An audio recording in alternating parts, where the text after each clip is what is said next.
Hello and welcome to the podcast. Joe here, Radio 690 ADV. Thanks for stopping in. Thanks for being part of it. Happy Sunday. Hope everybody's having a fantastic day. Hopefully you got to get out, get a little riding in. Hopefully the weather's nice where you're at. It's nice here. It was crappy yesterday, but it is nice today. So there's going to be some riding in the future. Anyway, podcast 5 dual sport bikes for new and entry level riders. Yeah, these are my 5 picks. These are the ones that I like. If you've got something that you know of, hey, let me know about it. Maybe we'll talk about it and we'll put it in one of our podcasts. But these are the 5 that I think are perfect for new and entry level riders. Or if you're just looking for another bike to just put into your barn or into your garage or something like that. Something to just kind of just zip around. Something that's light and fun, not too expensive, and just really, really cool to have if you're looking for a second bike. But if it's your first bike and you're not too sure what you want and you're looking for a little bit of advice, these 5 bikes are fantastic. They work great. They're not going to break the bank, and they're really, really good, and they do a good job. They really do. They do a really, really, really good job.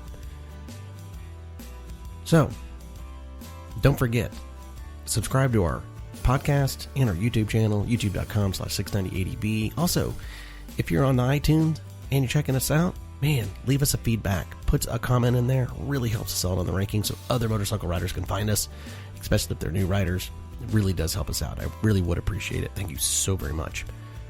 On to the podcast. 5 bikes that are just really good for entry-level riders. I'm going to start from 5, working my way up all the way to what I feel is the number 1 bike for new and entry-level riders. Number 5, that KLX 250S from Kawasaki. What a great bike. It really is cool. They revamped it just last year, and I thought they did a great job on it. They have all those different, schemes. They have the camouflage. You can get it in black. They're relatively inexpensive. You can find them anywhere from $2,000 all the way up to $4,000. Just have to do your shopping. But that bike is really cool. It's a 4-stroke motor, which all of these are going to be 4-stroke motors. 249 cc's. It's a 6-speed. And now, the older ones are carburetor driven, but the newest one is fuel injected. Really cool. So that makes it super, super nice. And it will make that bike just run so much smoother. Plus, if you're in the mountains, you don't have to make adjustments to your carburetor. Very, very cool. Makes it real, real nice. Suspension on that bike, it's got basically about 11 inches, which is real nice on the ground clearance. It's going to allow you to get over rocks, bumps, dips in the road, all that type of stuff with ease. And none of that, it's a fun bike. It's a fun bike. It's not overpowered, and it's not really too underpowered. Now, this is not going to be your wheeling machine, but it will do the business, and it'll do it very, very well. Tire sizes on that bike, perfect. Couldn't ask for anything more. 21-inch front, which is nice. That's most, like your dirt bikes, are going to be 21-inch front tires. And then the rear tire, 18 inches. Just like my bike on my KTM, if you follow me, it's great. It works really, really well. And it gives you a whole bunch of tire selections of what you want to get out there. Seat height, not too crazy, 34.8 inches. It makes it really, really nice. It's not too tall. Now, understand that most bikes are going to be somewhere between that 33 and 36 inch seat height. You will get some that are a little bit lower than that, but with a little bit of work, you can lower any bike that you buy. It's very, very simple. 262 pounds and holds 1.9 gallons of gas. That's perfect. Local commuting, all that type of stuff. You can zip around town, and it's going to do a really, really good job. And plus, there's tons of aftermarket parts. So you can make that thing look exactly how you want it to look. If you want it to have that big dirt bike look, man, you can do it. No problem. So, number 5, the Kawasaki KLX 250. Think about it if you're looking to get a bike. Moving on, number 4. 4 is 2 bikes, and they're very similar. The 250 Rally and the 250L CRF from Honda. Great bikes. I own the 250L. My buddy owns the 250 Rally.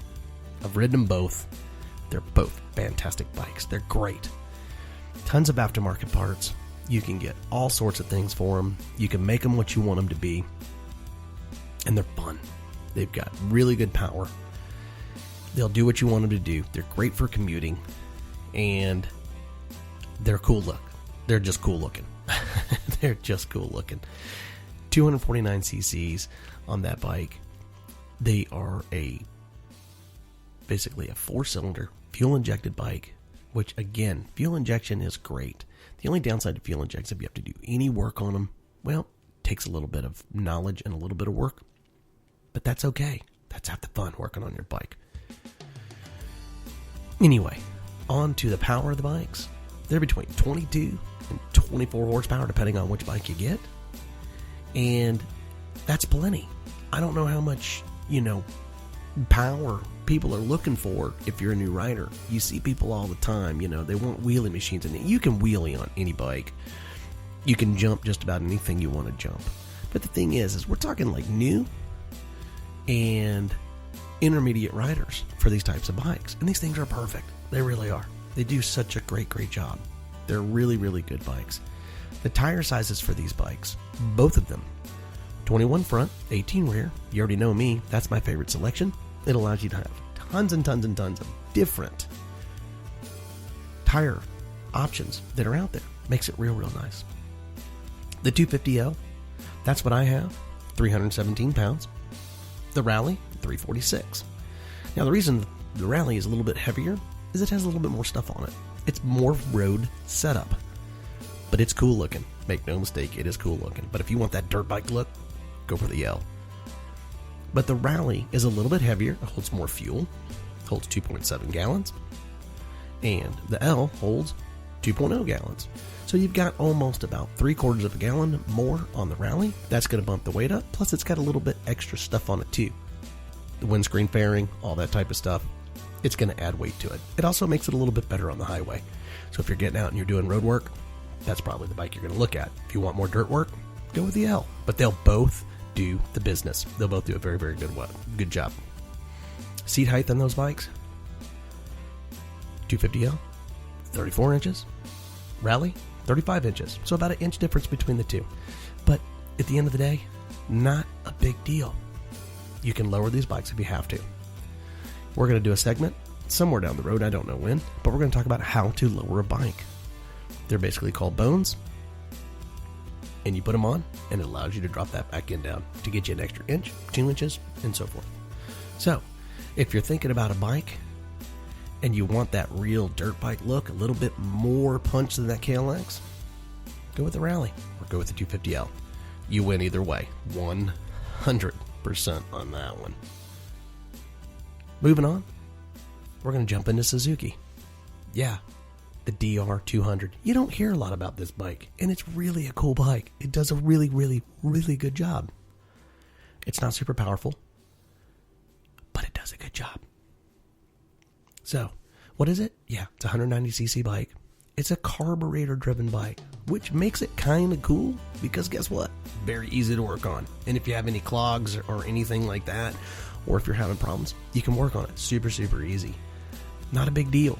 But that's half the fun, is working on your bike. Seat height on that bike, guess what? If you're short, and that's okay, 32 inches on that bike. 32 inches. That's pretty short. Just about anybody can ride that thing. 5-speed transmission. 20 horsepower. Like I said, it's a no-frills bike. If you go look at that, the DR200, there is not much to it. It is 100% cut and dry. And at 250 pounds, man, that thing's light. You can pick that thing up with one arm pretty much. So, the DR200, there's not much to talk about it other than it is just pretty much a straight up 100%, just a fun little looking dirt bike that is air cooled. It's 21, I think it's a 21 17-inch tire on that one. It may be an 18 on the back, but you just don't hear a lot about it. It doesn't get a whole lot of love, But it is cool, and I wanted to put it in there because it doesn't have a ton of power. It would be great to get started on and great to trail ride and have fun. And you can pack some stuff on it, and there's a lot of aftermarket parts for that DR200. But from Suzuki, that DR200, they're relatively inexpensive. All these bikes are inexpensive. I don't want to sit there and say it costs this or it costs that. Go do your research, get on Craigslist, get on Cycle Trader, and just look around. If you shop around, you can find a good deal. I get them all the time from basically subscribers that tell me all these smoking deals they get on these bikes that they're getting. So if you do the research, if you find it and you get an awesome deal, man, let me know about it because I think it's awesome. So Suzuki, the DR200, it's a no frills, but I tell you what, it is a kind of a cool bike. It's pretty neat. Number 2. This is kind of one of those odd looking dual sport bikes that you don't hear a bunch about, and it doesn't get a whole lot of love, but you do see them out there, and man, they'll go through dang near anything. Super cool looking, super neat, and I kind of want one. I just want one just to have. Yamaha TW 200. If you own one, I get it. They're so cool. That big fat wheel that they have on that thing, I saw them at a rally. Man, they went through anything. They were so cool, you know, and they're short, and they're just, I don't know, they're just cool. I just want one. They're super neat. That big old fat wheel, getting it in the sand, any type of dirt, just very cool. It's a 5-speed manual transmission bike. The tires, a 14-inch rear and an 18-inch front. Kind of an odd combination, but it works. It's super cool. It really is. It's just super cool. The seat height on that bike, 31 inches. Girls, short guys, whatever. It just looks cool. And man, if you go look around, you'll find guys that travel on these bikes. They weigh 279 pounds-ish, give or take. Now, take it with a grain of salt with these weights that I'm giving you. Fuel capacity of about 1.8 gallons, so just under 2 gallons, so it's going to do a pretty good job. You can always strap on fuel, you know that. But very cool, man. Very cool. It's a 196cc bike. It's not a speed demon. You know, I think they say the max speed on that bike is somewhere around 75 miles an hour. It's going to depend on how much you weigh, but it's so cool looking. It's got those 2 fat wheels. Just go look it up. If you don't know much about the TW200, go check it out. Just Google it and check that bike out because I think it's just really super awesome.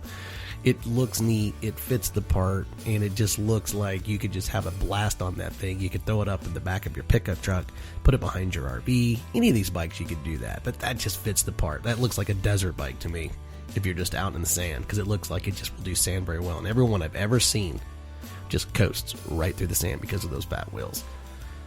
Very cool, very neat, and I want one. Moving on. The number one bike, my opinion, okay? New riders, intermediate riders, just something to put in your garage, is another bike from Yamaha. And I know that there's other bikes out there, but these are my picks.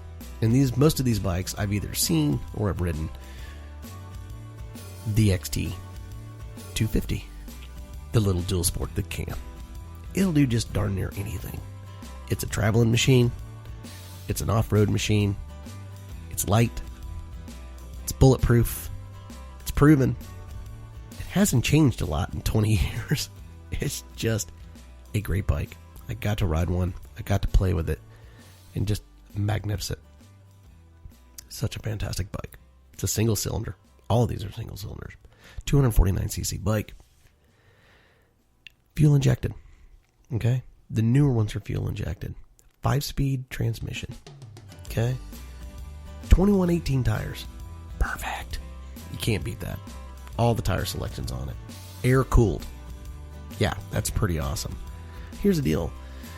It's nice to have water cooled, but air cooled is really cool because that engine will cool down based on the surroundings that you're in. And if you're riding on the trails and it's not so overpowered, like 22 horsepower, it's never really going to overheat. And it'll go through darn near anything. Anything. Seat height, get this, 31 inches. And it looks like a full-blown dirt bike. But the ground clearance on it, more than my KTM 690 Enduro R at 11.2 inches. It holds 2.6 gallons of gas. And it averages, get this, and it's pretty close to right on, 70 plus miles per gallon. So at 2.6 gallons, do the math on that. That's like 100 in what? About 170, 180 miles? Wow. Can't beat that. Here's the kicker. For a real type of bike that'll actually get on the highway and move and do the business, 291 pounds wet. Load of juice, everything. That's awesome. And they're really relatively inexpensive. You can pick them up brand new for right around $5,000. You can pick them up used all over the board, just like all these bikes. But that's my number one bike. I think it's fantastic. It's fun. It's peppy. You would never know that it's 22 horsepower. And it'll just do just darn near anything. You can just ride around town. You can get on the trails. You can do whatever. You lay it down. You pick it up. Tons of aftermarket parts. Very, very, very cool. And it's kind of old school looking. I like that old school look. But the XT250 from Yamaha, what a fantastic bike. I think it's great. It's good for new, intermediate, heck, even a seasoned rider. I think you can't go wrong with that bike. So these are my 5 dual sport bikes for new intermediate riders, or just to pick up as a secondary bike or a 5th bike. I think these are just fantastic motorcycles.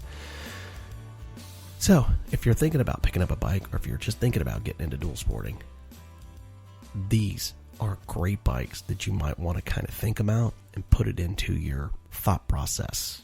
But remember, do your own research, check them out, and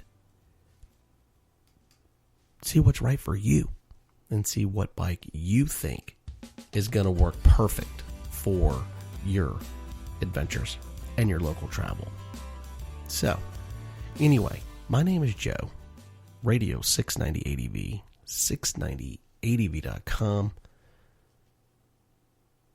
youtube.com/690adv. Don't forget, hit subscribe. Be part of our podcast. Be part of everything. Subscribe. Give us some comments, if you would, please, on iTunes. Really would help us out. And until Thursday, we sure do appreciate your time. And check out these 5 bikes and see what you think and let me know. With that being said, you guys have a fantastic Sunday. Find your adventure. We love you at 690. 690 out.